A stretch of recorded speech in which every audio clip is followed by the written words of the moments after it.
What is going on, everyone? The one ELT here. Welcome back to the network. Remember 2018? Insomniac Games was practically untouchable. They gave us Marvel's Spider-Man, a game that didn't just break sale records. It reminded us why we fell in love with single-player superhero games in the first place. I've been a fan since the Ratchet & Clank days, loving those creative gadgets, the humor, and the pure joy of their platformers. Between that pedigree and the massive scale of Spider-Man 2, Insomniac was easily Sony's most reliable powerhouse. But if you spent any time online lately, you think Insomniac committed a gaming crime. The internet backlash has shifted into overdrive, especially around Marvel Spider-Man 2, and is putting a ton of pressure on Marvel's Wolverine. We're seeing intense criticism targeting everything from lackluster story beats, a safe dialogue, to divisive character designs. So, what happened? Is this recent wave of online hate completely manufactured by an angry internet echo chamber? Or are fans finally pulling off their rose-tinted glasses to call out legitimate flaws? First off, let's give credit where it's due. Insomniac fundamentally knows how to make fun games.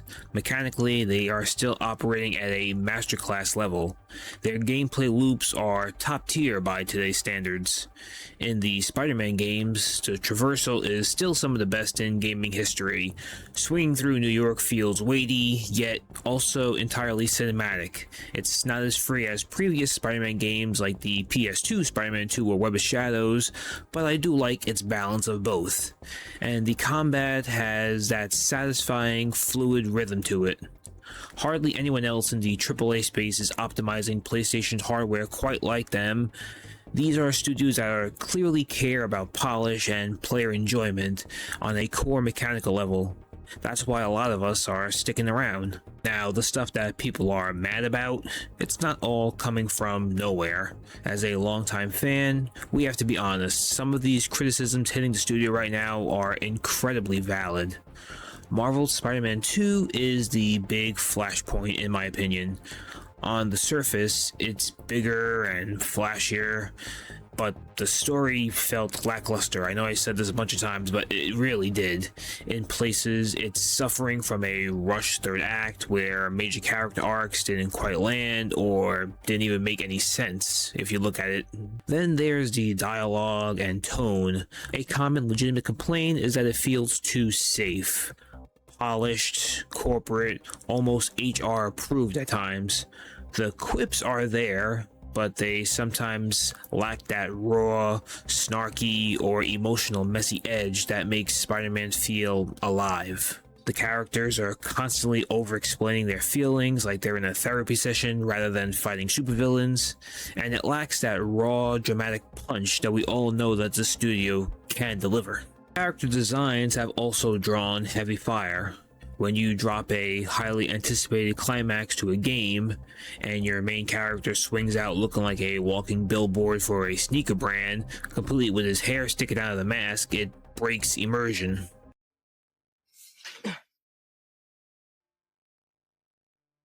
What the fuck are you wearing? It's time for a Miles Morales original, you know?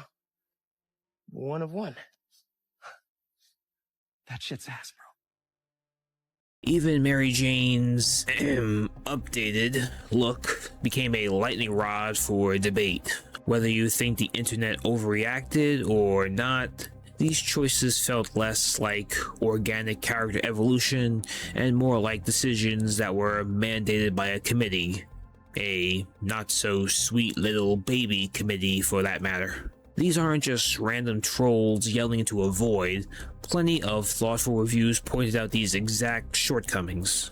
To understand why the frustration feels so amplified right now, we have to look at the context. The studio has faced massive real-world challenges. The devastating 2023 ransomware leak exposed their entire roadmap, doxed employees, and forced reworks, leading to major delays across the board.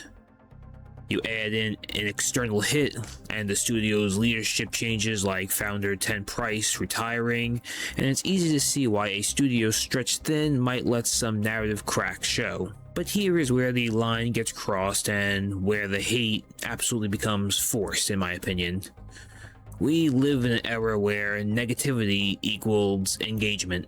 Just like there is an industry built around non-stop praising of these games and don't ask questions, just consume product and get excited for next product, there is also another side of that coin, and it's a literal industry built around hating these video games.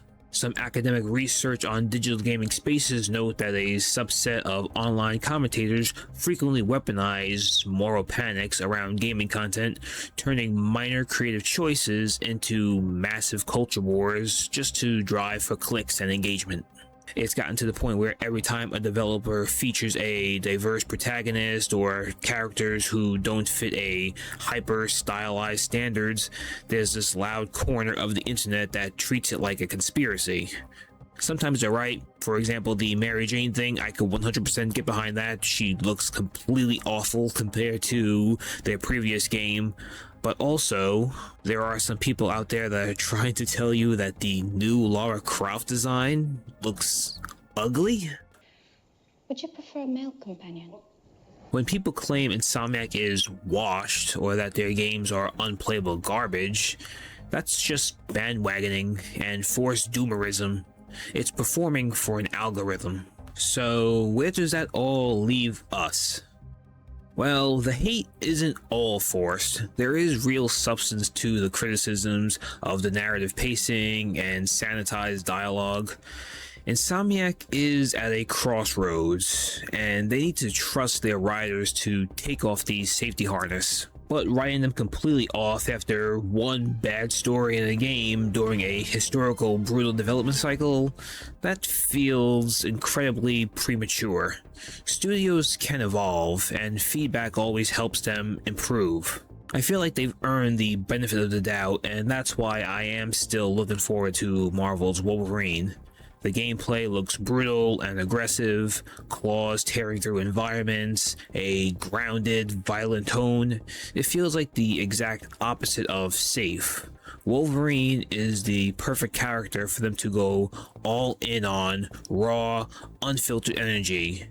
If they can pair their mechanical excellence with a story that leads into Logan's rage and trauma without pulling punches, this could be a massive reset for the studio.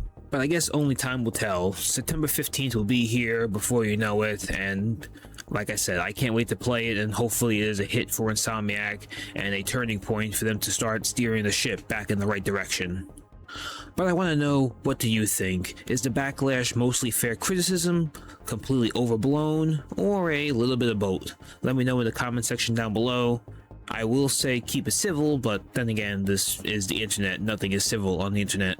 As always, don't forget to hit that like button and subscribe and turn notifications for more videos like this. And until next time, I'm the one ELT signing OUT out.